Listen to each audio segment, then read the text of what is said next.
kedua, kemudian poin yang kedua ya udah jelas itu akan berpotensi untuk meningkatkan atau bertambahnya penghasilan ya.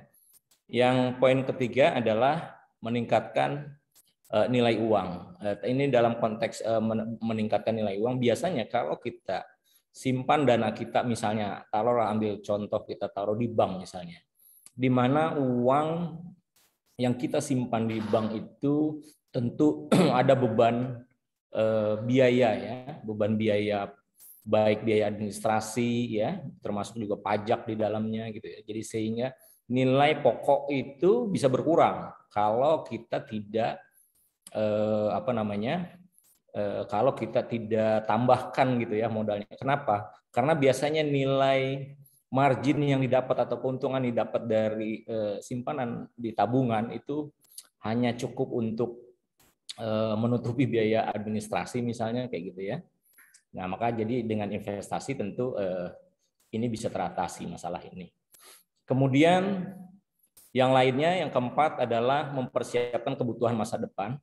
Jadi kita bisa merencanakan ya, memprepare biasanya untuk misalnya untuk kebutuhan sekolah anak misalnya gitu ya, di mana kita sudah melakukan planning bahwa tingkat kebutuhan finansial kita di 5 tahun ke depan atau di 10 tahun ke depan pada saat misalnya anak kita sudah masuk ke level pendidikan atau meningkatnya jenjang pendidikan, tentu membutuhkan biaya yang lebih besar. Nah, dengan investasi itu kita bisa melakukan planning gitu ya, skenario sedemikian rupa pada saatnya itu beban untuk menutupi kebutuhan tersebut dapat diatasi gitu ya.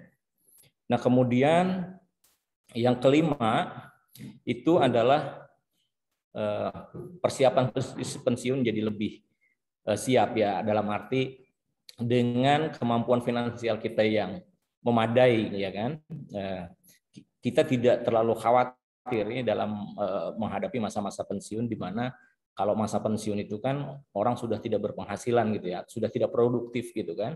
Di sisi lain kita punya sumber penghasilan yang yang tidak bersumber dari gaji gitu ya, karena sudah pensiun gitu kan, tapi sumber penghasilan itu masih tetap terus bisa bergerak gitu kan. Dan yang berikutnya adalah manfaatnya merdeka secara finansial tentu.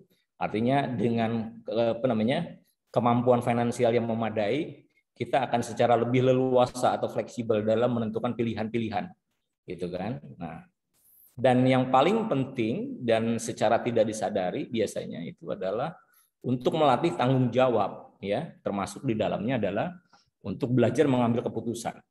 Karena di dalam berinvestasi itu tidak ada jaminan untung ya. Tidak ada jaminan untung. Selalu ada risiko tentunya kan begitu. Nah, dengan melakukan investasi kita akan melakukan atau berperan sebagai risk taker ya kan. Makanya dalam berinvestasi itu sebaiknya harus dapat mengukur dulu tingkat resiko atas investasi yang kita lakukan. Oke, nah dalam konteks itu kita akan masuk ke slide selanjutnya. Dalam konteks itu kita akan lihat ya, investasi-investasi apa aja sih yang dapat kita lakukan, yang tentunya relatif aman artinya yang terdaftar gitu ya. Jadi ada 7. Yang pertama adalah deposito syariah. Ya, teman-teman semua pasti sudah paham yang dimaksud dengan deposito syariah. Yang kedua ya, yang kedua adalah investasi emas ya. Investasi emas itu bisa kita lakukan, kita beli misalnya di Antam, Logam Mulia misalnya, atau kita beli di toko emas atau beli di Pegadaian ya kan gitu. Jadi investasi dalam bentuk emas. Kemudian bisa juga ada yang namanya investasi saham syariah. Ya. Nah, investasi saham itu adalah dalam bentuk efek atau surat berharga ya, yang kita bisa mendapat keuntungan dari pergerakan nilai ya, pergerakan nilai efek atau surat berharga tersebut. Nah, kemudian ada juga investasi properti, biasanya ini dalam bentuk fixed asset ya, tanah, bangunan, rumah, ruko dan seterusnya. Kemudian ada juga investasi obligasi syariah, ya, ini dalam bentuk sukuk. Di pemerintah mengeluarkan SBSN ya, surat berharga sukuk negara ya. Kemudian sekarang bahkan untuk investasi yang memadukan ya unsur akhirat dengan dunia ya, di mana Badan Wakaf Indonesia itu sudah meluncurkan yang namanya CWSL ya, Cash Wakaf Link Sukuk ya, CWSL retail itu di bulan November tahun 2020 ya. Jadi itu adalah investasi sukuk dalam bentuk proyek-proyek wakaf ya. Nanti kita akan bahas itu lebih jauh. Oke, yang berikutnya ada investasi reksadana. Jadi investasi reksadana ini melibatkan yang namanya manajer investasi tentunya ya. Nah, manajer investasi itu dia berperan sebagai fasilitator gitu ya, orang yang menghimpun dan menyalurkan dana himpunannya itu bisa dalam bentuk pasar uang syariah atau dalam bentuk pasar modal syariah gitu ya. Nah, jadi si investor itu tidak bermain langsung, tapi ada pihak ketiga dalam hal ini. Kemudian ada juga investasi peer-to-peer, ya, lending syariah. Ya, artinya ini investasi yang sifatnya ini relatif baru sebenarnya. Jadi peer-to-peer itu mempertemukan antar investor dengan si pengusaha atau orang yang membutuhkan investasi secara langsung melalui platform digital, gitu. Jadi berhubungan langsung gitu ya, melalui platform digital. Oke, kita akan coba bahas itu nanti lebih mendalam ya. Oke, nah sebelum ke sana, karena dalam konteks judul adalah kita bagaimana investasi itu dalam perspektif ekonomi syariah, maka kita perlu tahu apa sih ekonomi syariah gitu kan. Nah, konsep ekonomi syariah itu ya, kalau kita lansir dari halaman Nahdlatul Ulama ya, ekonomi Islam seperti yang tertuang di buku Al-Iqtisad Al-Islami ya, berjudul Madkhal wa Manhaj karya Dr. Ashraf Muhammad Dawabah. Ya, intinya bahwa ekonomi Islam itu adalah suatu sistem ekonomi alternatif yang berbeda terhadap sistem ekonomi yang sekarang berlaku ya, baik itu kapitalis maupun sosialis. Jadi sistem ekonomi Islam ini adalah sebagai alternatif. Nah, kenapa perlu ada alternatif ini? Karena baik di sistem ekonomi kapitalis maupun sosialis itu dua-duanya punya kekurangan gitu kan. Dan kekurangan itu bisa ditutupi gitu loh, bisa tertutupi dengan konsep ekonomi syariah ini gitu.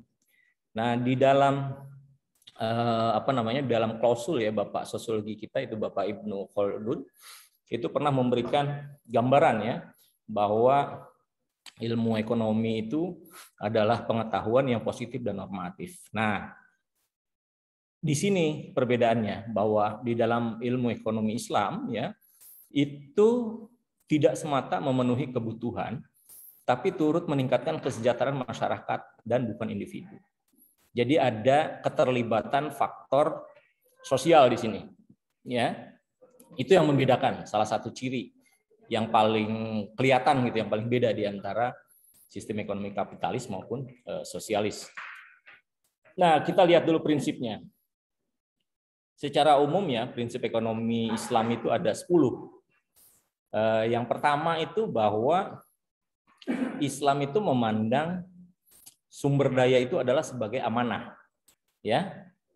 Nah, kalau sumber daya dipandang sebagai amanah, maka tentu yang namanya amanah itu akan dimintai pertanggungjawaban atas pemanfaatan gitulah kira-kira. Ya. Jadi kalau kita punya sumber daya alam, kita punya sumber daya manusia, itu dimintai pertanggungjawabannya gitu loh atas pemanfaatan atau penggunaan sumber daya tersebut. Itu prinsip yang pertama. Prinsip yang kedua, bahwa kepemilikan absolut itu hanya punya Allah.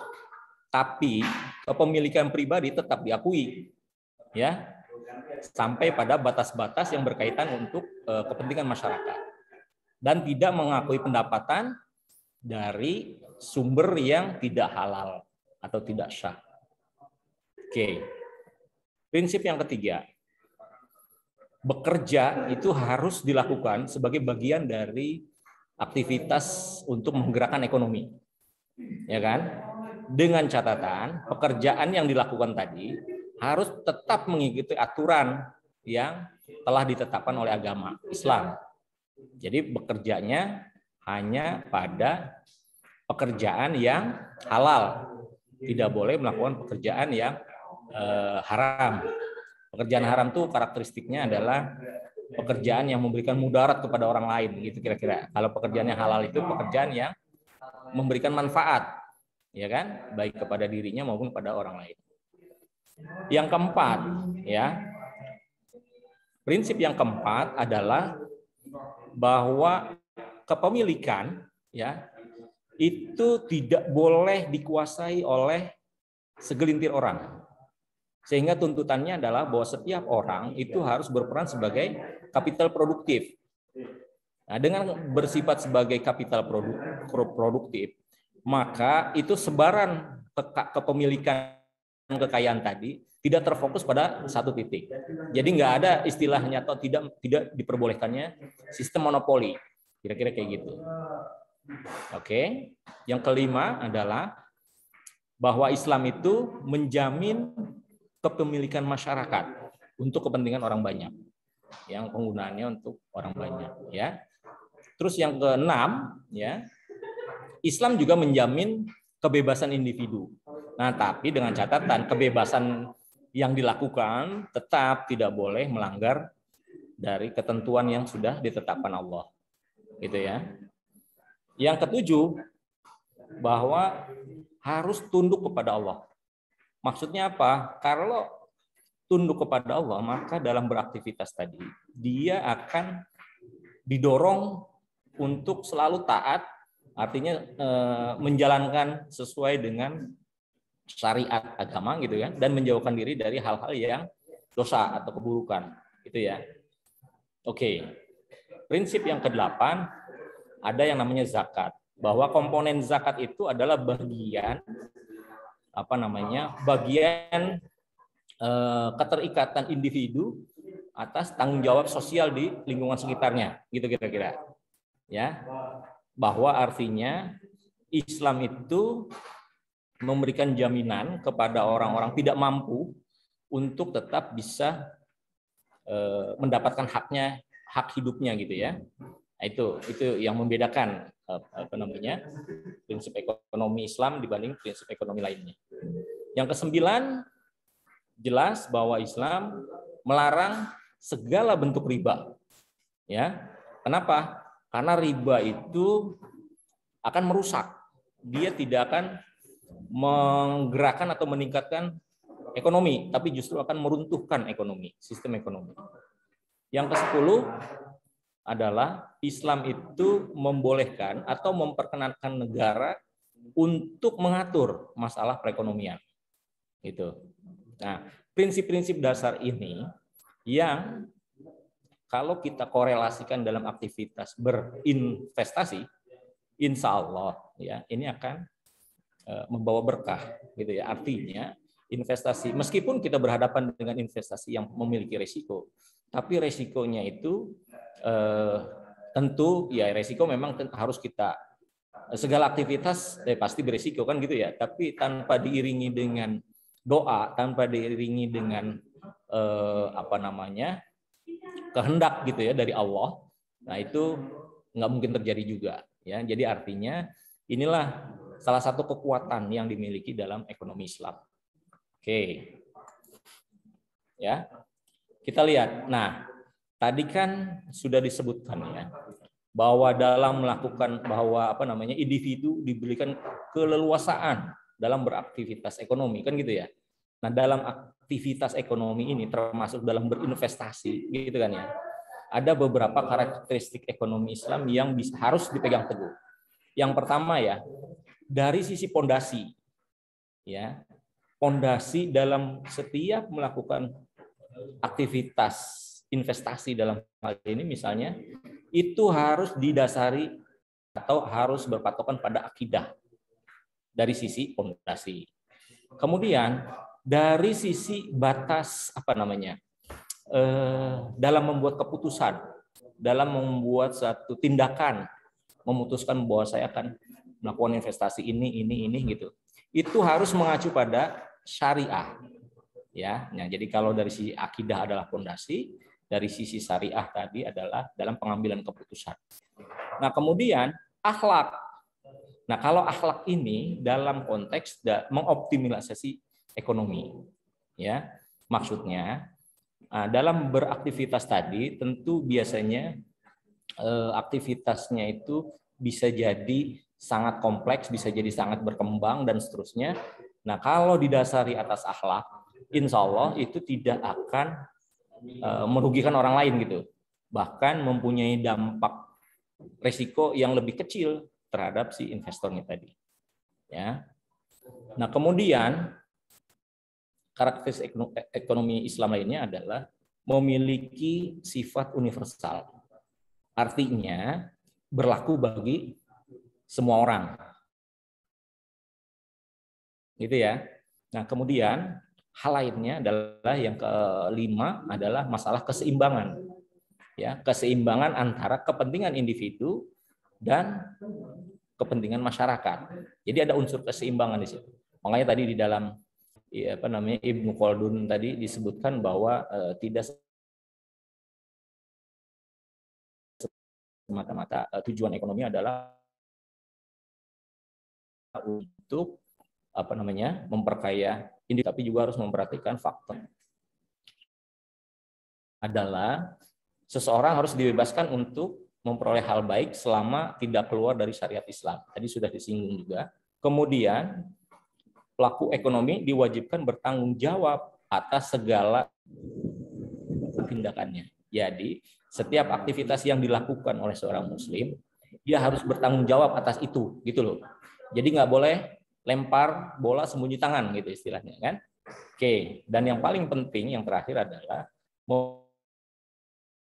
memiliki sifat taat atau perhatikan karakteristik.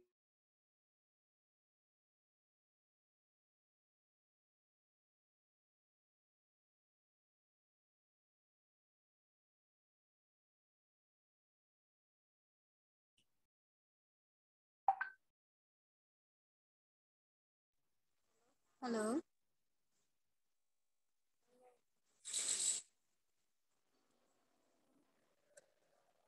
halo,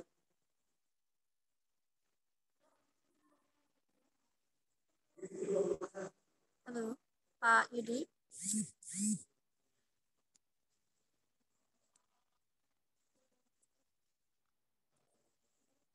Pak Yudinya, oke.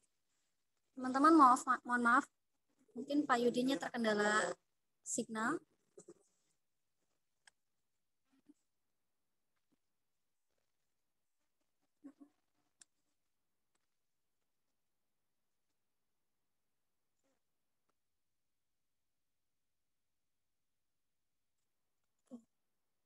Halo Pak, oke Pak Yudi sedang connecting.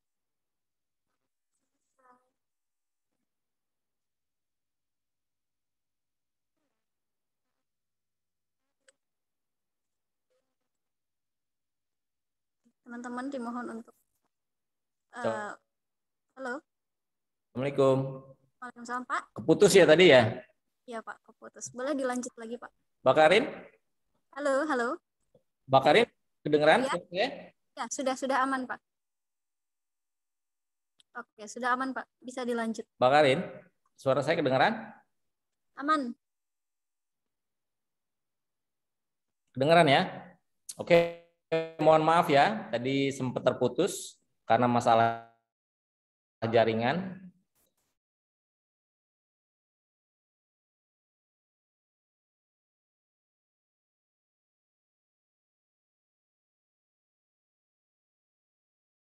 berikutnya adalah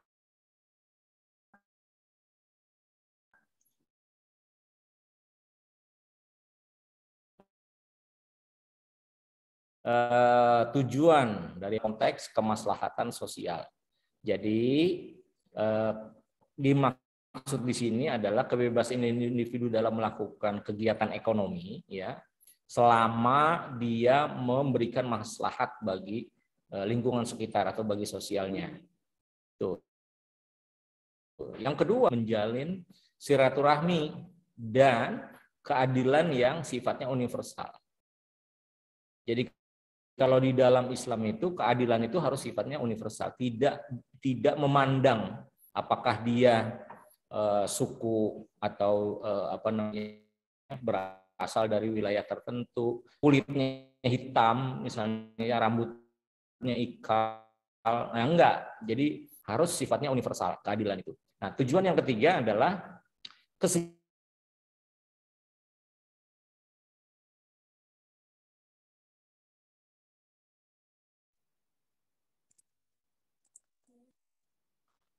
Pak Yudi live. Kita tunggu sebentar dulu ya, teman-teman.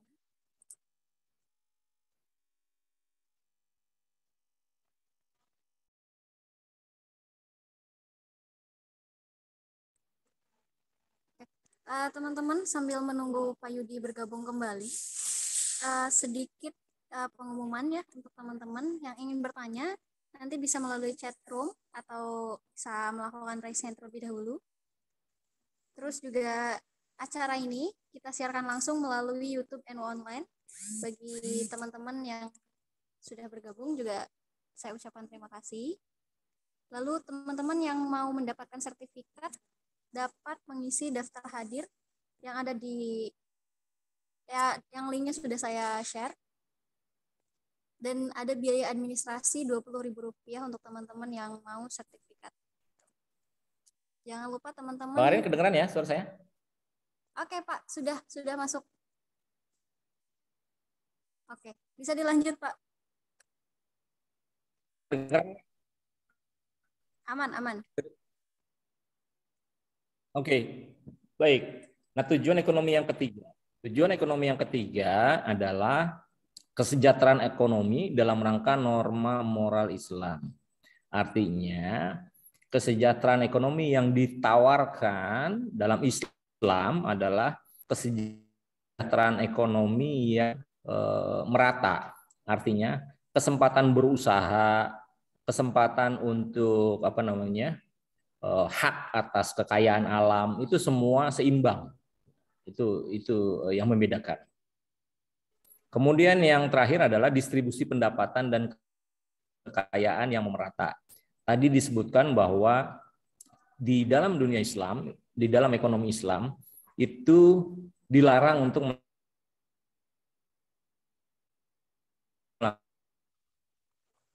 itu bisa jauh lebih merata dengan demikian, ya. Oke, kita akan masuk langsung ya ke contoh implementasi yang ada gitu ya terkait dengan investasi ini. Nah, di layar teman-teman sekalian, ya ini mungkin saya perlu full screen dulu. Ya, jadi kalau kita bicara apa namanya investasi, ya diantaranya kan tadi ada disebut ada saham syariah, ada reksadana syariah, ada obligasi dalam bentuk sukuk ya.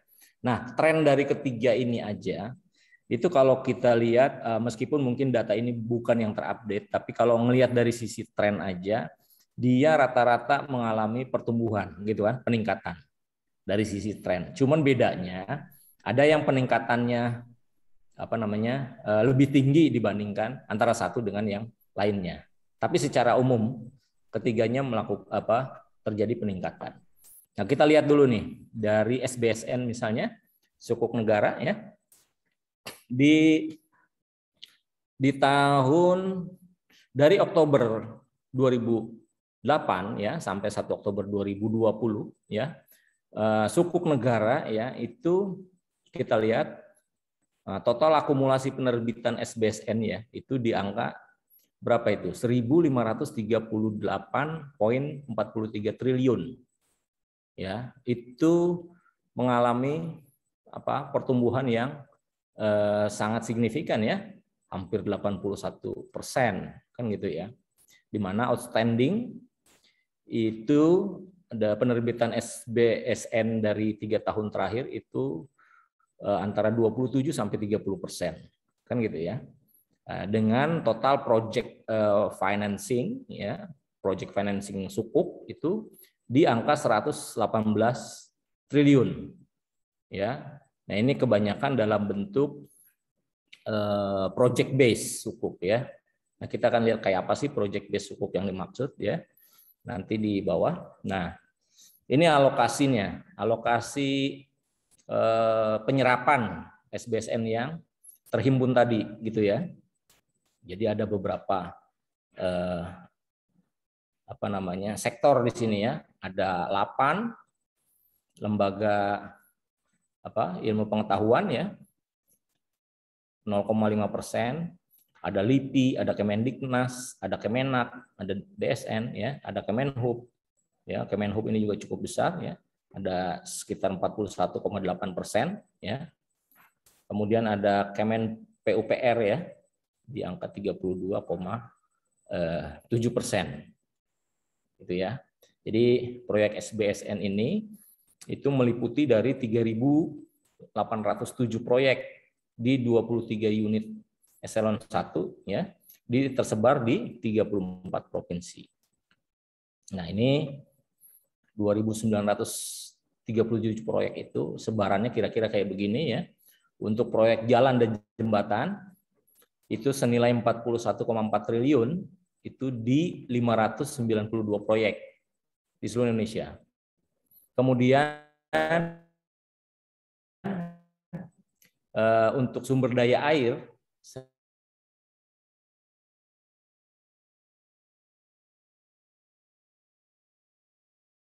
21,5 triliun di 576 proyek ya.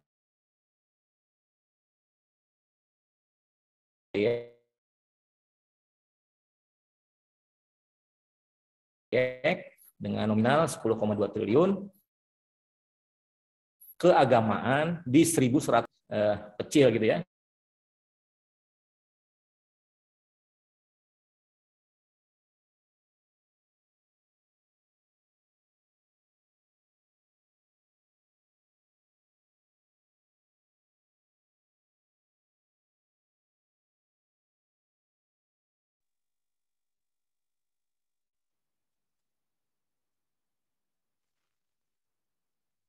Oke, Pak Yudinya live lagi.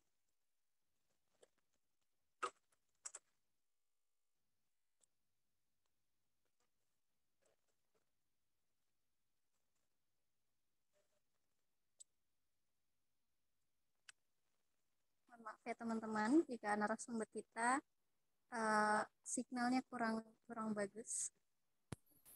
Oke, sudah masuk. Oke, Assalamualaikum. Mohon maaf, kayaknya putus lagi ya. Ya, nggak apa-apa.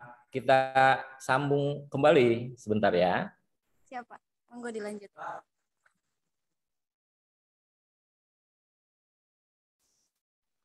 Pak Yudi, mohon maaf mungkin videonya itu kalau di screen share kemudian wajahnya jadi dimatiin salah gitu satu mungkin ya? akan menghemat memperlancar sinyal atau nggak bisa.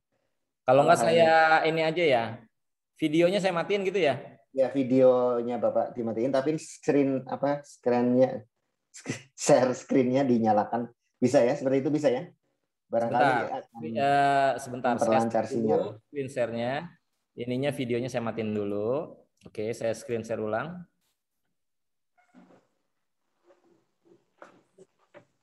Oke, ya. Iya, seperti itu. Mudah-mudahan lebih lancar.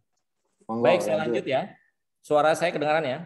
Nah, ini adalah 2.930 ya, putus lagi ya. Enggak ya. Ini adalah 2.937 proyek yang senilai 118 tadi ya. Kita lihat di slide sebelumnya ya. Mana tadi? Ini ya. Ada 118,26 triliun ya. dari periode 2013 sampai 2020. Oke, kita lanjut.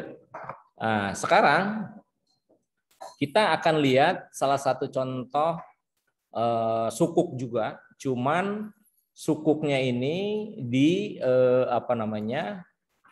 dalam proyek-proyek wakaf, gitu ya. Jadi pemerintah BWI dalam hal ini Badan Wakaf Indonesia bekerja sama dengan pemerintah menyalurkan CWLS. Ya, CWLS itu Cash Wakaf Link Sukuk seri pertama, gitu ya. Nah, itu beberapa poin di sini kita lihat diperuntukkan bagi investor atau wakif, individu dan institusi. Nah, tenor yang ditawarkan adalah selama 2 tahun, ya. Selama 2 tahun memiliki konsep syariah, gitu kan, dengan imbalan tetap sebesar 5,5%. Ya, 5,5%. Kemudian disalurkan untuk program atau kegiatan sosial. Nah, minimum pemesanan per lembar adalah 1 juta. Itu kira-kira ilustrasinya. Tidak dapat diperdagangkan di pasar sekunder. Artinya sukuk yang dibeli itu baru bisa dijual kembali, gitu ya. Itu kalau sudah jatuh tempo. Jatuh temponya kapan? Tadi ya, tenornya 2 tahun. Dengan margin 5,5%. Ya, ini apa sih keunggulan dari CWLS? Nah, kalau SBSN tadi sukuk tadi itu kan bersifat umum, gitu ya. Kalau CWLS tadi khusus untuk proyek-proyek yang berbasis pada wakaf. Maka keunggulannya adalah selain kita investasi dunia, juga kita investasi akhirat. Itu yang pertama, ya. Nah, poinnya adalah kita memiliki nilai keamanan, aman karena apa? Dijamin oleh negara. Yang kedua, amanah. Kenapa amanah? Karena pengelolaan dan pemanfaatan dananya itu bersifat transparan dan akuntabel, dapat dipertanggungjawabkan. Yang ketiga, mudah. Kenapa mudah? Karena untuk bisa melakukan investasi ini, calon investor atau wakif itu bisa langsung datang ke bank syariah partner yang ditunjuk, gitu ya. Nah, kemudian produktif dalam arti imbalan yang dibayarkan itu setiap bulan rutin, gitu, masuk ke dalam atau menjadi bagian daripada pokok investasi, gitu ya. Yang kelima adalah utuh, artinya dananya itu kan selain dijamin oleh pemerintah, tentu akan kembali secara penuh 100% pokoknya, gitu ya, gitu.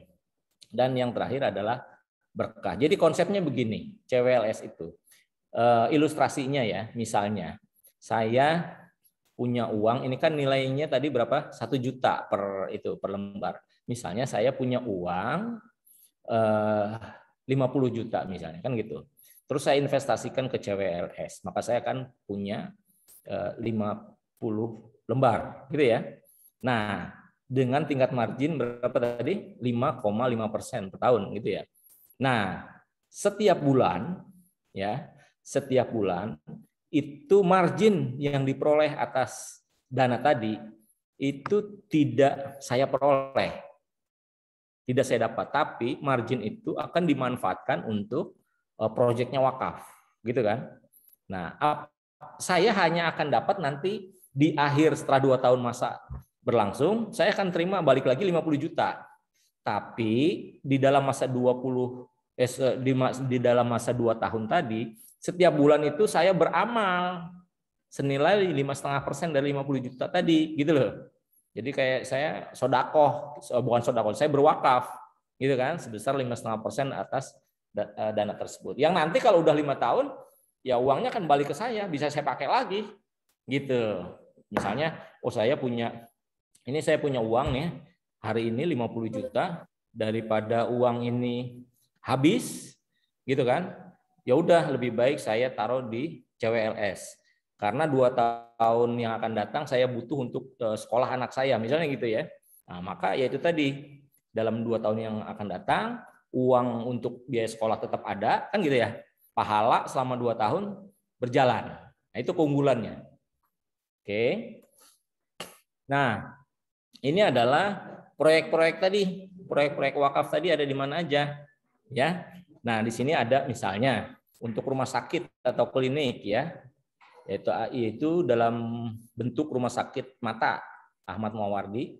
Ahmad Wardi yang dikelola oleh Dompet Duafa, dia menyediakan sarana kesehatan gratis bagi duafa, ya, untuk operasi katarak gratis, gitu kan. Nah, kemudian pembiayaan infrastruktur di bidang program sosial di daerah. Ini ada infrastruktur sosial di daerah Provinsi Riau contohnya, gitu kan. Kemudian pengembangan endowment fund ini untuk dana kemaslahan di BPKH. Kemudian ada CSR, program CSR, ya. Kemudian ada program perkebunan atau peternakan, di mana pemanfaatan lahan, ya, jadi lahan tidur dirubah menjadi lahan produktif seluas 420.000 hektar. Dengan demikian, dari hasil produktivitas lahan tersebut bisa disalurkan kepada kaum duafa, itu contohnya kayak gitu, ya. Kemudian ada untuk UMKM, ya, UMKM untuk wakaf produktif UMKM, gitu ya. Kemudian juga ada untuk guru-guru ngaji di daerah, program umroh gratis untuk guru-guru ngaji di daerah. Gitu. Oke, itu contoh daripada sukuk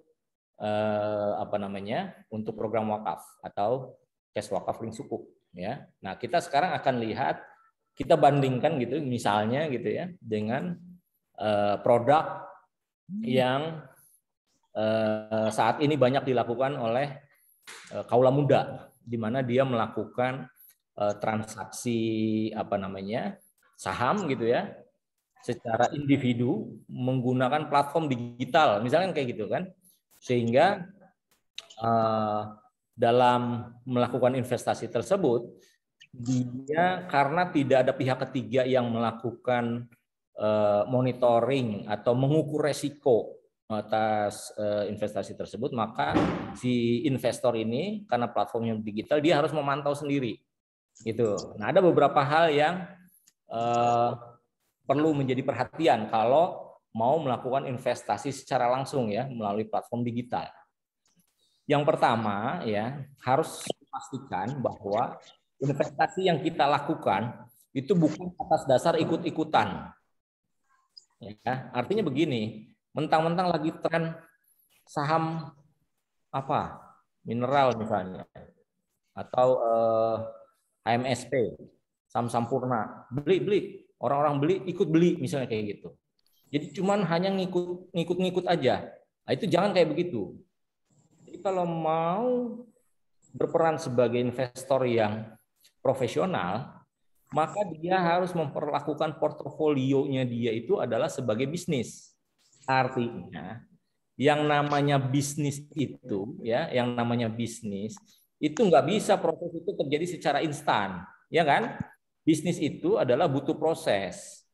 Iya dong, butuh proses itu nggak bisa langsung untung banyak, enggak. Mesti dia harus mengetahui, gitu kan, pergerakan harga itu, kapan saatnya naik, kapan pergerakan saatnya turun, dan kapan stabil dan seterusnya, gitu ya. Jadi itu harus diperlakukan sebagai bisnis portofolio itu.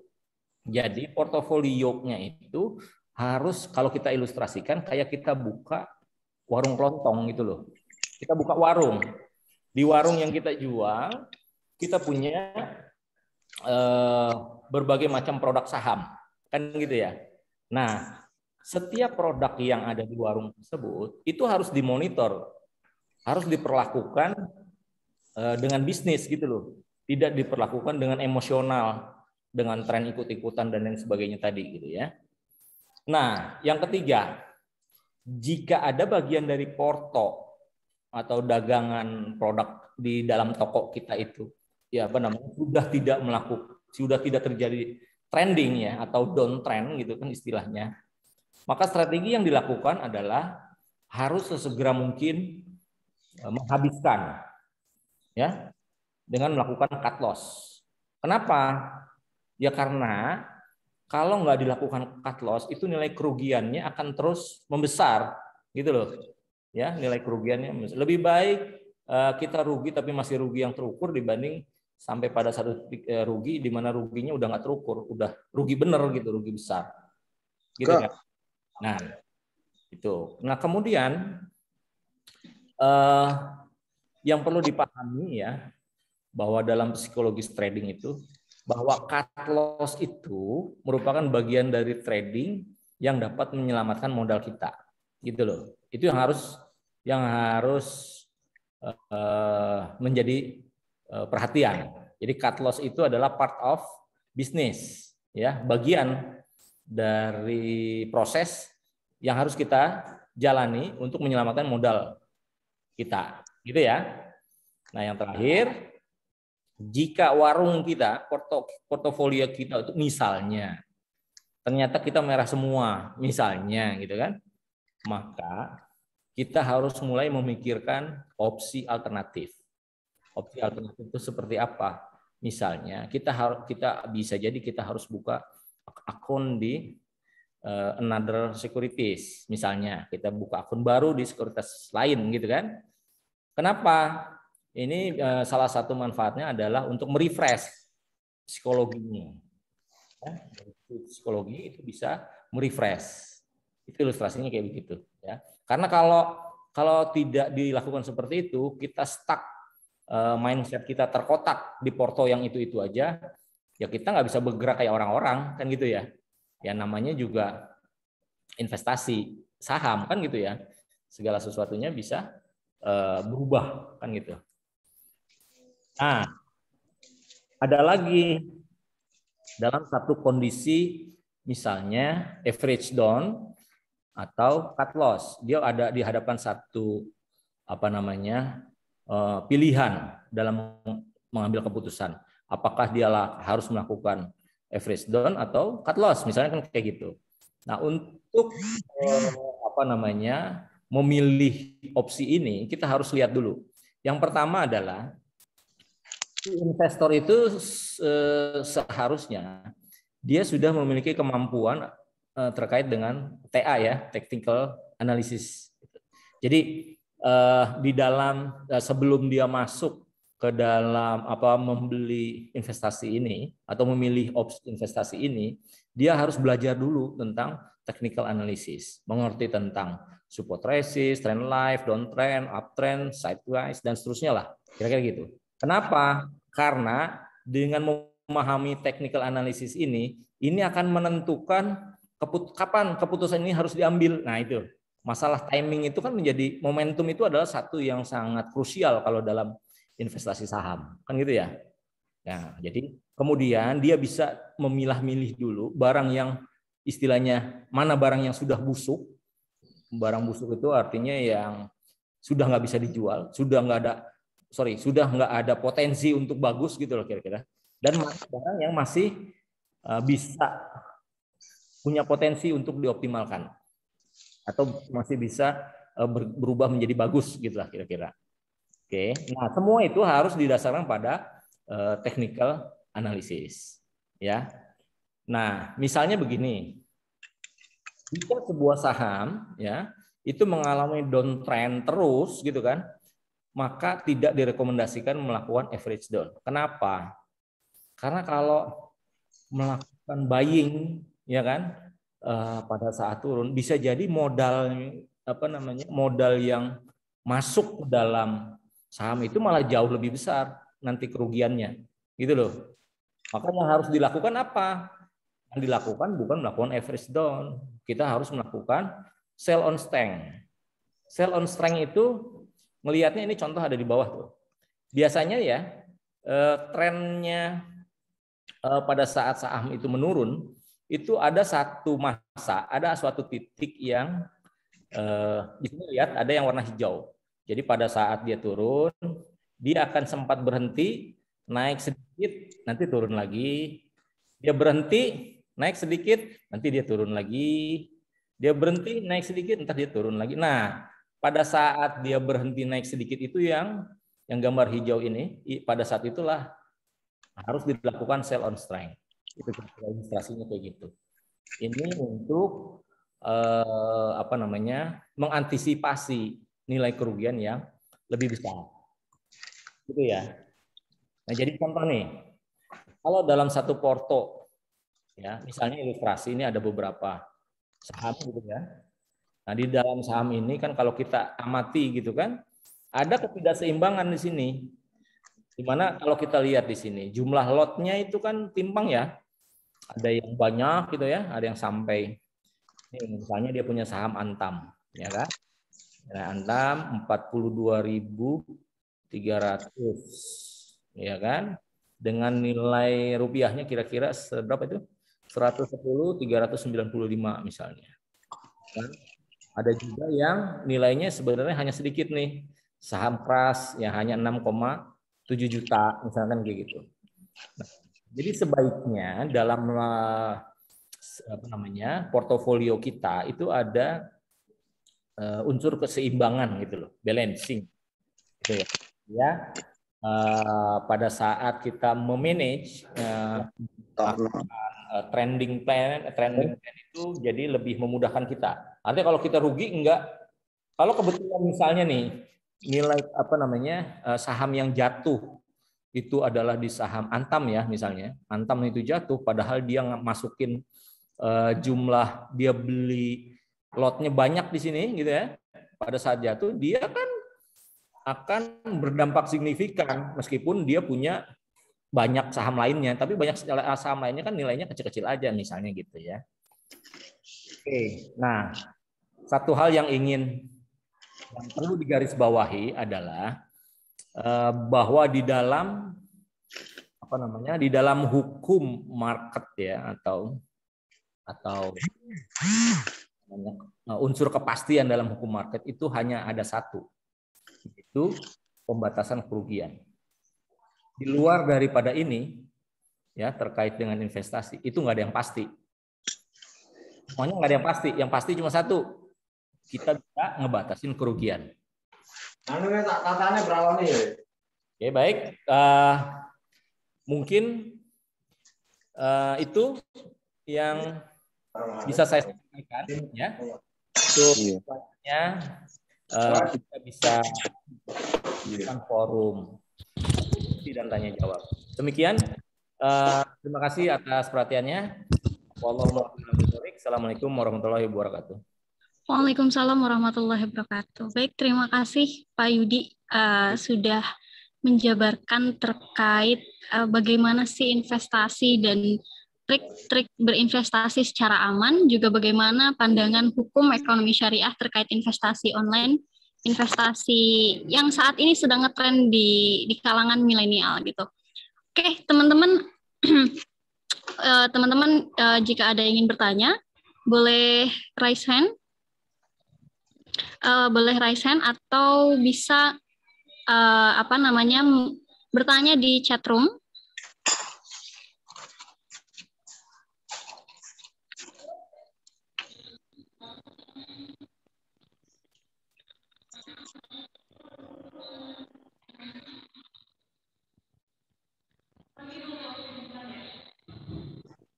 Oke, sebelumnya saya ingin mengumumkan, tidak lupa untuk teman-teman peserta yang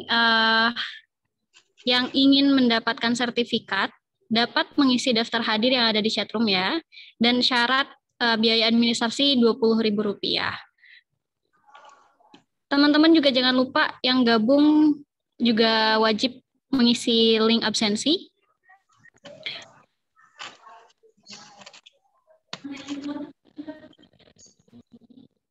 Jangan lupa untuk mengisi link absensi yang sudah bergabung. Gimana teman-teman, ada yang ingin bertanya terkait investasi dan pandangan ekonomi syariah? Oh iya Pak, mungkin gini, saya selaku mahasiswa ekonomi syariah juga nih, ingin bertanya dong Pak, terkait investasi syariah yang baik buat mahasiswa nih, kira-kira apa sih gitu? Dan kira-kira modal minimal yang biasanya untuk kalangan mahasiswa nih yang dompetnya masih ditransfer dari orang tua, kira-kira berapa sih Pak? Ya, baik. Kalau ditanya masalah apa namanya, untuk level mahasiswa investasi yang cocok misalnya gitu, karena masih dibiayai sama orang tua, itu kira-kira investasi seperti apa? Oh, itu gampang ya.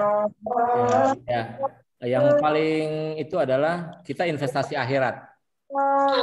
Investasi akhirat itu ada hadis yang menyebutkan yang namanya senyum aja kita udah sedekah kan gitu ya. Nah, sedekah itu kan investasi tuh, artinya tabungan kita di akhirat nanti kan gitu ya. Nah, itu nggak perlu pakai biaya, nggak ada risiko kan gitu ya. Gitu. Jadi prinsipnya begini Mbak Karin, kan kalau investasi itu orientasi utamanya adalah kita ingin mencari sumber penghasilan tambahan. Kira-kira kan kayak gitu. Jadi kalau kaitannya pertanyaan Mbak Karin tadi, bagaimana untuk level mahasiswa di mana dia masih ditunjang sama orang tua, ya jangan berinvestasi finansial dulu. Kalau kayak begitu, kenapa? Beresiko. Nanti uang buat bayar kuliah kamu mainkan investasi, yang ada kuliahnya nggak selesai, ya kan? Malah jadi kan namanya tadi saya sebutkan, di dalam investasi hanya ada satu yang pasti, yaitu membatasi kerugian. Ya kan? Tidak ada jaminan untung, nggak ada rumusnya kan gitu. Karena namanya high risk kan high return. Dan investasi itu ya resikonya tentu pasti lebih tinggi kan gitu.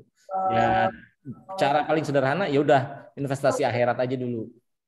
Itu yang bisa kita lakukan ya kan, banyak-banyak ibadah, banyak-banyak membantu orang lain yang nggak harus pakai dana misalnya gitu, pakai tenaga, pakai pikiran, ngebantu temen kan gitu. Dan lebih bagus lagi kalau bisa ngebantu orang-orang yang lemah kayak duafa misalnya gitu ya. Terlibat dalam satu aktivitas kegiatan sosial yang bergerak untuk membantu orang-orang yang lemah seperti duafa, itu investasi yang paling bagus kalau untuk level mahasiswa yang nggak punya uang. Oke, pertanyaan selanjutnya. Oke, teman-teman.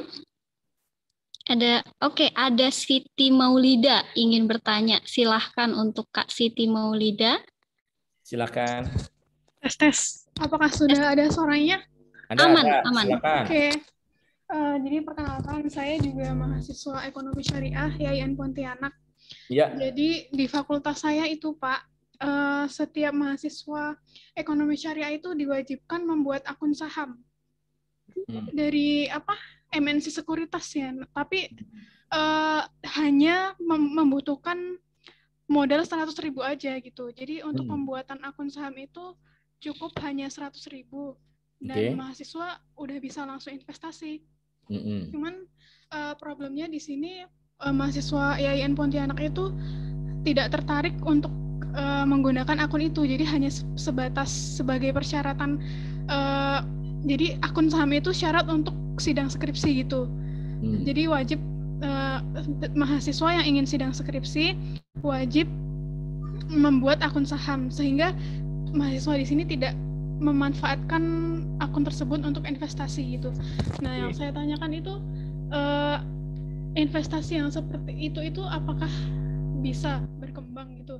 Terus investasi yang biasa pemuda-pemuda lakukan itu loh Pak, yang dari investasi yang konvensional ya, bukan investasi syariah. Nah, apakah hal itu tuh boleh gitu? Mungkin itu saja. Terima kasih. Oh, baik, terima kasih Mbak. Mungkin saya langsung jawab Mbak Karin ya, biar langsung aja Pak. Nggak lupa gitu. Terima kasih pertanyaannya Mbak Siti Maulida dari UIN Pontianak ya. Jadi yang pertama, kewajiban mengenai mahasiswa harus buka akun akun di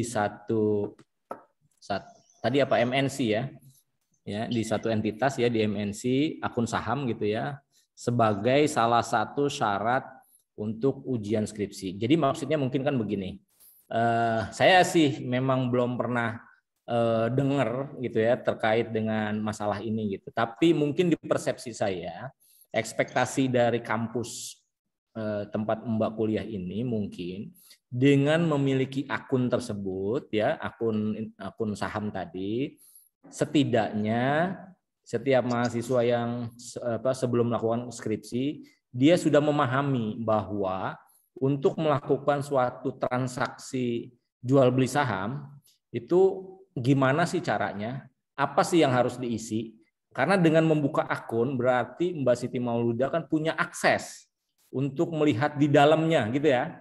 Termasuk misalnya kalau udah punya akun di dalam satu platform itu pasti biasanya bisa melihat pergerakan sahamnya gitu ya. Nah, jadi saya lebih melihat ke arah sana gitu Mbak Siti. Jadi mungkin ekspektasinya dari kampus adalah melatih mahasiswi atau mahasiswa untuk belajar atau mengenali bagaimana cara join di akun saham, bagaimana cara memanfaatkan gitu ya akun tersebut dengan cara melihat apa sih konten di dalamnya yang harus dipenuhi, yang harus diisi gitu. Sehingga pada saat misalnya nanti lulus, kemudian Mbak Maulida dapat warisan banyak gitu kan, Mbak Maulida mau main saham, itu udah nggak bingung. Kenapa nggak bingung? Karena udah belajar, udah tahu. Oh, untuk main saham di platform digital tuh, karena saya udah punya member, saya udah ada bayangan gimana cara setor dananya kemana kan gitu. Kemudian bagaimana cara saya memonitor pergerakan saham saya, gitu kan, dan seterusnya. Jadi kalau saya lebih melihat ke sana. Jadi kalau pertanyaan berikutnya dari Mbak Maulida apakah ini bisa jadi untung gitu kan untuk mahasiswa? Ya bisa iya, bisa tidak. Dalam arti begini, tapi nggak ada yang rugi sebenarnya. Kenapa nggak ada yang rugi? Kalaupun misalnya pada saat setelah lulus misalnya Mbak Maulida belum punya finansial yang memadai untuk berinvestasi, setidaknya Mbak Maulida sudah memahami proses itu, gitu ya. Itu dari sisi. Jadi kita cara berpikirnya berpikir positif. Kalaupun misalnya nanti ada kesempatan dikasih rezeki sama Allah, memungkinkan Mbak Maulida berinvestasi di saham, ya Mbak Maulida sudah bisa melakukannya, bisa dengan cara-cara atau dengan aktivitas yang jadi lebih mudah karena sudah mengenal. Kan tak kenal maka tak sayang, maksudnya kalau udah kenal kita bisa lebih perhatian atau kita bisa menjadi mengeksplor gitu kan features yang ada di akun tersebut. Itu ilustrasinya gitu Mbak Maulida ya. Oke, terima kasih Mbak Maulida. Oke, semoga menjawab ya Kak Maulida. Atau ada masih kurang? Iya, tadi yang saya tanyakan tuh kalau tren investasi yang investasi konvensional itu loh, Pak. Oh, sorry, iya. Nah, tren investasi konvensional tadi. Jadi begini. Jadi topik kita hari ini adalah tren investasi dalam perspektif ekonomi syariah. Artinya apa?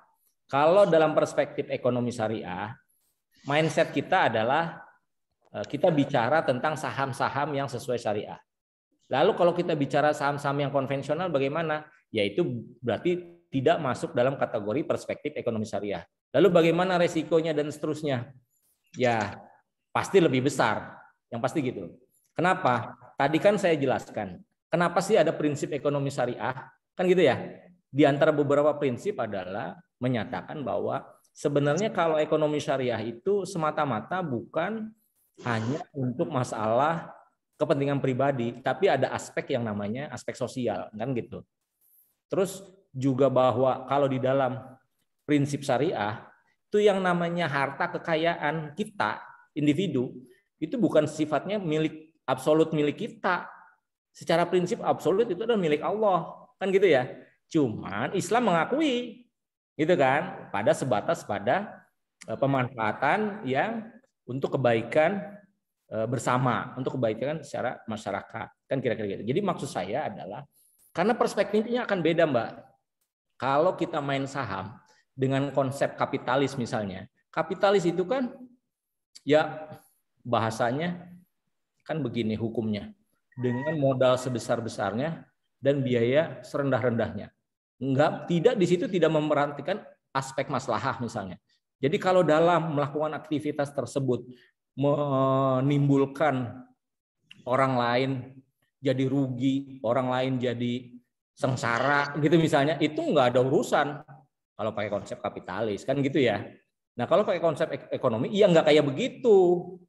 Kita memang bisa tumbuh, bisa bergerak, tapi dengan tumbuh yang positif, tidak menimbulkan dampak bagi sekitar kita, dampak negatif bagi sekitar kita. Nah, itu beda mindsetnya di situ. Sehingga kenapa dengan mindset begitu, maka saham-saham yang dipilih adalah saham-saham yang tidak memiliki aspek mudorot. Misalnya saham-saham yang pabrik alkohol, misalnya kan gitu ya, dan seterusnya. Itu artinya produk-produk yang atau perusahaan-perusahaan yang memproduksi barang-barang haram misalnya. Ya udah, kita jangan main saham di situ. Itu sama aja kita mensupport aktivitas mereka kan kayak gitu. Ya kita jangan dong. Kita kan masyarakat, kita kan kaum ekonomi syariah. Yang kita tumbuhkan adalah saham-saham yang di mana saham itu bisa berdampak positif pada masyarakat gitu ya, tidak berdampak mudorot tapi manfaat gitu ya. Kira-kira gitu ya Mbak Maulida. Jadi artinya mungkin yang perlu sedikit saya tambahkan adalah kenapa kok saham-saham tadi seperti saya bilang tadi, saham-saham perusahaan yang memproduksi barang-barang haram atau barang-barang yang tidak halal itu masih boleh ada di Indonesia? Ya boleh. Karena negara kita kan bukan negara Islam. Kita kan negara Pancasila. Kan gitu. Tapi kalau kita sebagai warga muslim yang taat, ya kita jangan ikut gitu loh, karena itu tidak sesuai dengan prinsip kita. Gitu sederhananya. Itu ya Mbak Maulida. Terima kasih. Ya, sama-sama. Oke, terima kasih. Ada pertanyaan di room chat. Ya. Katanya Bapak izin bertanya pendapatnya tentang aplikasi Pintu dan Indodax yang sekarang ini sangat tren di kalangan milenial. Itu bagaimana sih secara pandangan hukum ekonomi syariah mungkin Pak? Aplikasi Pintu dan Indodax. Ya, jadi gini, mungkin hari ini saya adalah dosen. Dalam arti hari ini sebenarnya saya adalah bukan pemain saham, bukan investor gitu ya. Tapi latar belakang saya dari tadi disebutin sama Mbak Karin, saya pernah terlibat di situ. Artinya pernah terlibat di bagian market, ya. Waktu di Bank Mandiri juga pernah misalnya di bagian market. Nah di bagian market itu salah satu aktivitas saya adalah ya tadi masalah saham dan pasar modal. Nah, balik ke pertanyaannya. Nah, di dalam pertanyaan ini kan mempertanyakan masalah platform-platform digital ya terkait dengan penjualan saham ini kan sekarang banyak platform digital banyak yang menawarkan kira-kira gitu ilustrasinya kan gitu ya. Nah, yang perlu jadi perhatian adalah kita harus jeli. Kalau ditanya, Pak, gimana platform ini? Bagus enggak? Ya mungkin karena saya tidak mengeksplor atau tidak kenal dekat dengan platform itu, saya mungkin tidak bisa menjelaskan satu persatu. Tapi secara umum yang perlu jadi perhatian adalah ada beberapa karakteristik yang bisa kita jadikan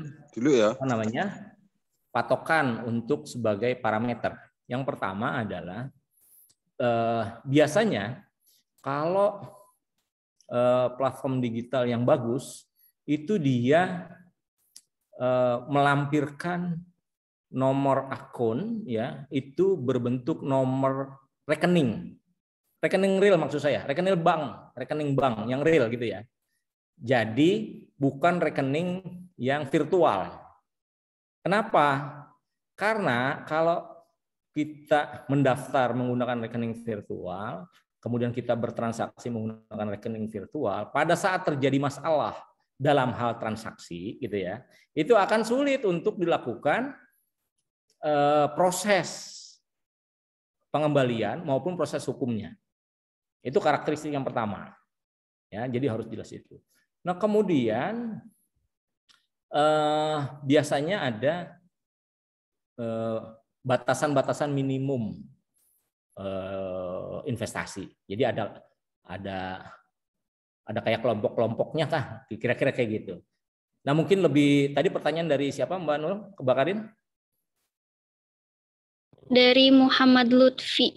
Nah, mungkin Mas Lutfi ya untuk lebih lebih amannya gitu ya. Kalau saran saya gitu ya, lebih amannya Mbak Lutfi bisa cari tahu misalnya dari sebelum Mbak Lutfi tergabung di platform itu, lihat dulu review-review orang-orang yang pernah terlibat dengan itu, ya. Bahkan kalau bisa bertanya langsung dengan pengguna atau user yang platform itu akan lebih bagus kan gitu. Terus yang kedua, kalaupun misalnya sudah tidak ada keraguan dari Mas Lutfi untuk menggunakan itu, ya boleh-boleh aja, tapi jangan main gede-gede dulu gitu ibaratnya. Ya, menghindari resiko. Resiko bukan dari resiko pergerakan turun naiknya harga saham, bukan, tapi resiko dari sisi proses transaksi jual belinya gitu loh. Ya, itu saran saya kayak begitu. Dengan memperhatikan tadi beberapa karakteristik yang saya sebutkan tadi. Gimana Mas Lutfi? Baik, Pak, Halo? cukup. Ya. Oke, cukup ya. Ada lagi yang ingin bertanya?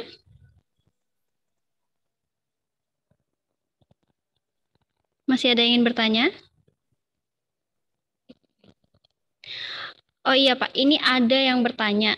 Katanya tadi disebutkan ada penyaluran dari semacam BPKH RI dan lembaga lain untuk membantu masyarakat. Nah, kira-kira bagaimana sih cara kita mengaksesnya sebagai mahasiswa? Atau mungkin adakah beasiswa dari lembaga tersebut? Oh, ini mungkin dari siapa pertanyaannya? Pertanyaan dari mana tadi Mbak Karin? Dari Mas Kendi, Pak. Oh, dari Mas Kendi. Ini mungkin yang dimaksud Mas Kendi, bagaimana cara kita mengakses gitu ya. Mungkin tadi gini, kalau yang saya tampilkan tadi ada program BPKH dan seterusnya itu adalah bagian dari pemanfaatan dana investasi dari Kes Wakafling Sukuk, diantaranya melalui BPKH tadi kan gitu dalam program beasiswa dan seterusnya.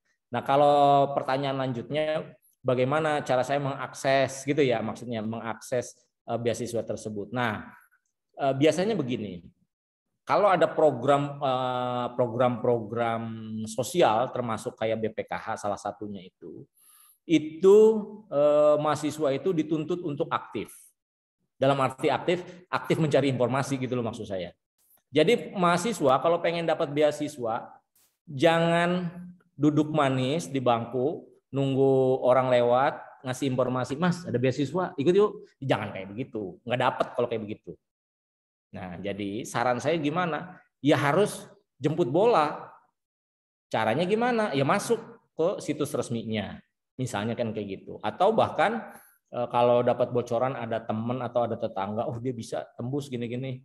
Ya udah, kalau kayak gitu. Kalau udah pasti misalnya ya, oh ada program kayak gitu, datangin langsung, tanya. Kenapa? Karena kita punya hak. Dan bahkan ini sebagai bocoran aja.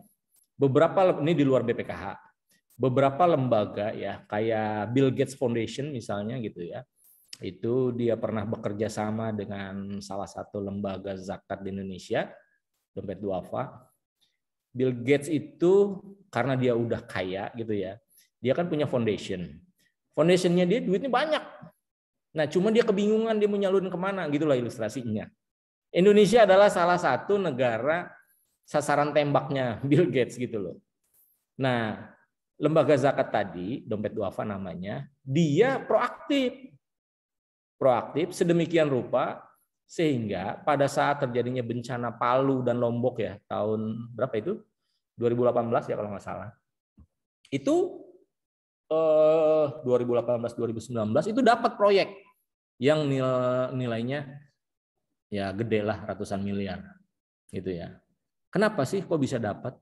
Ya karena pada prinsipnya sebenarnya ada tuh tempat-tempat atau ada foundation yang dia punya dana tapi dia kebingungan nyalurin. Karena untuk dia bisa menyalurin kan dia harus accountable kan. Lembaga yang menyalurkannya itu harus accountable gitu. Maka dilakukanlah pola kerjasama gitu loh. Nah dengan pola kerjasama masyarakat korban bencana di saat di Palu dan di Lombok itu dia bisa mengakses. Cuman programnya memang karena waktu itu bencana bukan dalam bentuk beasiswa ya, dalam waktu itu rusuntara, rumah atau hunian sementara gitu loh. Jadi ada satu paket per kepala keluarga itu dikasih jatah bukan dikasih jatah, hak untuk mendirikan bangunan sementara senilai 25 juta, gitu kan, di mana itu tuh bisa diakses, gitu loh. Jadi yang ingin saya katakan bahwa kalau misalnya tadi Mas Candy ingin memperoleh beasiswa dan lain sebagainya, maka kita harus proaktif. Karena informasi itu memang harus kita cari, jangan kita tunggu, gitu ya. Bisa jadi sebenarnya bukan salahnya lembaga yang punya dana untuk beasiswa, tapi bisa jadi salahnya karena kitanya nggak mau bergerak. Nah, jadi itu bagian dari motivasi. Ya. Ada lagi pertanyaan? Ada Pak, sepertinya di room chat ada pertanyaan. Investasi emas fisik, misalkan emas antam yang kita beli secara online, apakah boleh dilakukan ataukah harus kita beli secara langsung? Ya kalau belinya boleh secara online, kan gitu. Jadi ini kan masalah teknisnya ya. Jadi belinya adalah yang dibeli adalah objeknya adalah emas antam, kan gitu. Cuman teknis pembeliannya, apakah kita beli langsung, apakah kita beli online, gitu kali pertanyaannya kan. Nah kalau masalah teknis, kamu harus memastikan dulu nih bahwa kalau beli online, kamu belinya di mana, ya Mbak Dina. Nah jadi Mbak Dina ini mau beli online-nya lewat mana? Apakah platform online-nya itu terpercaya apa enggak, gitu loh.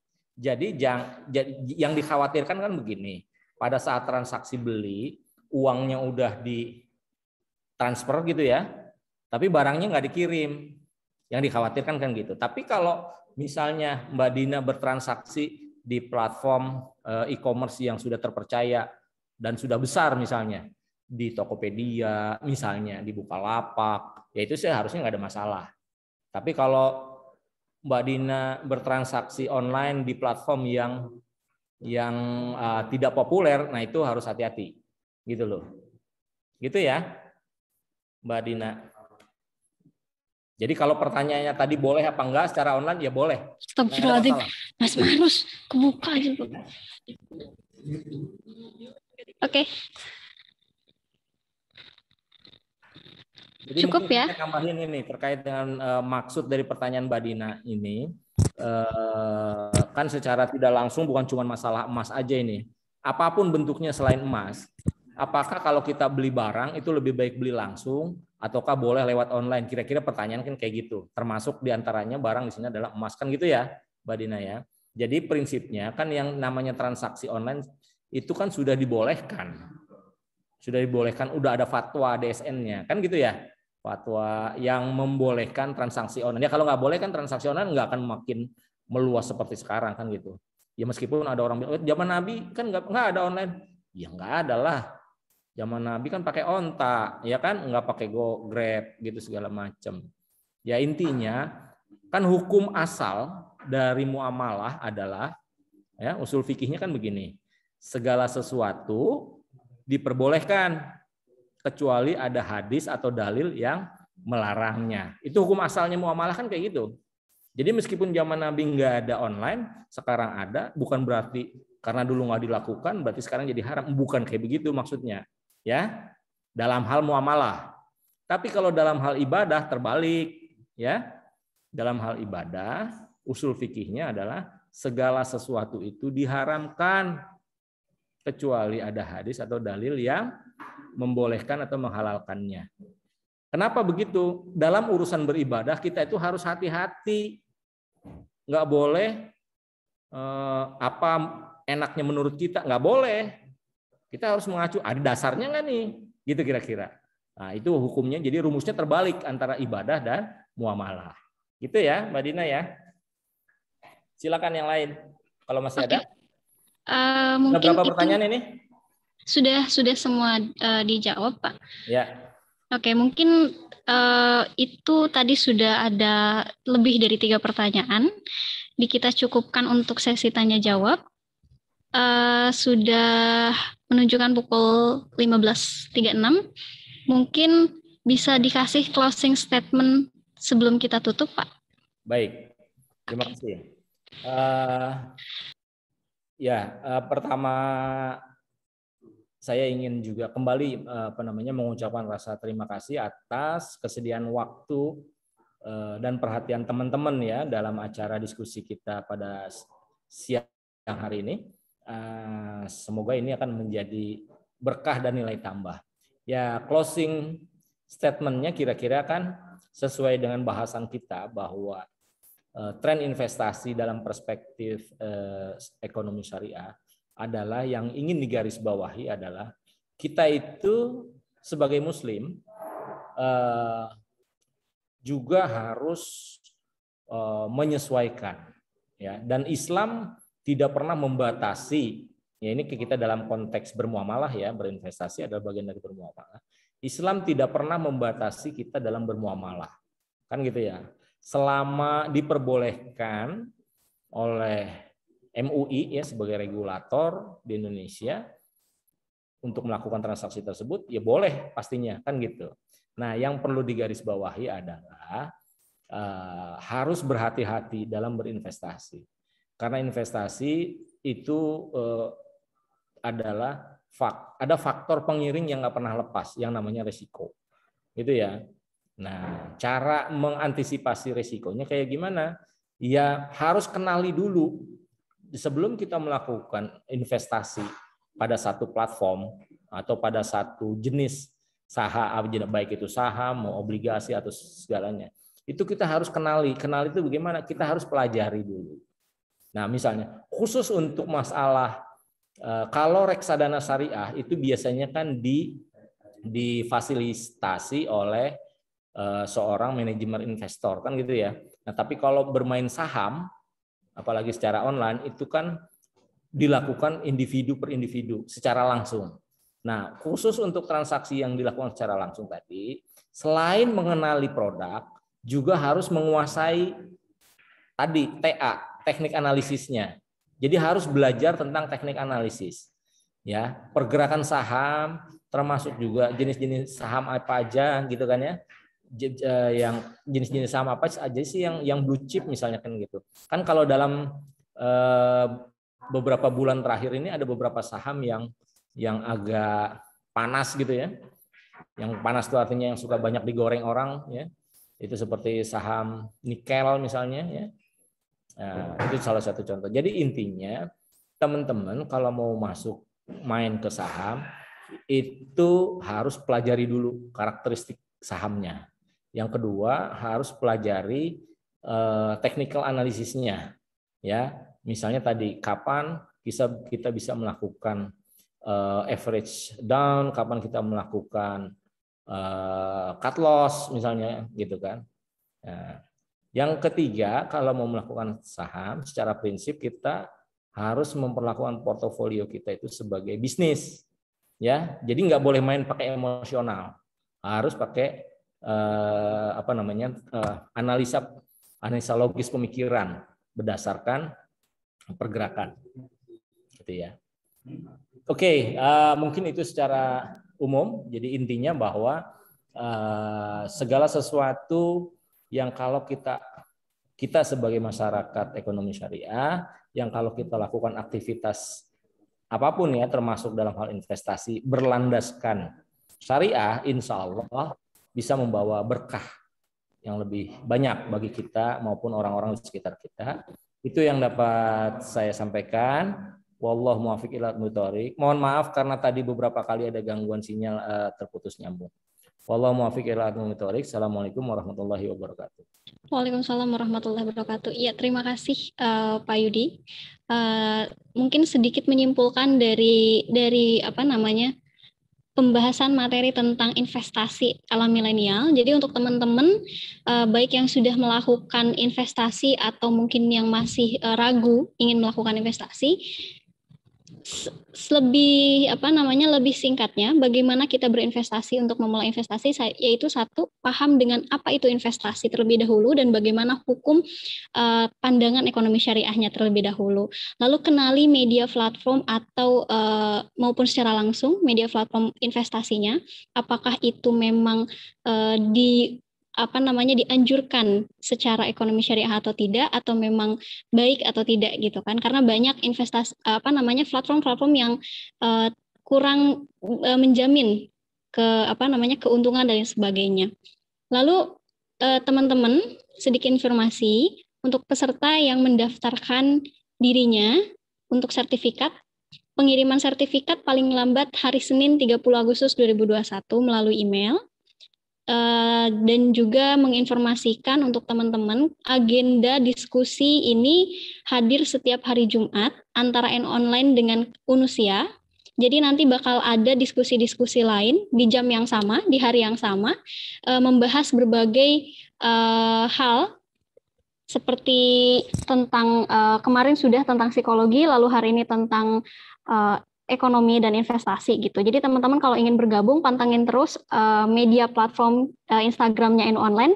Di sana akan share, kita akan share jadwal-jadwal yang yang akan terlaksana ke depannya gitu. Jangan lupa teman-teman yang ingin sertifikat, daftarkan nama kalian di link absensi yang sudah dikirim room chat.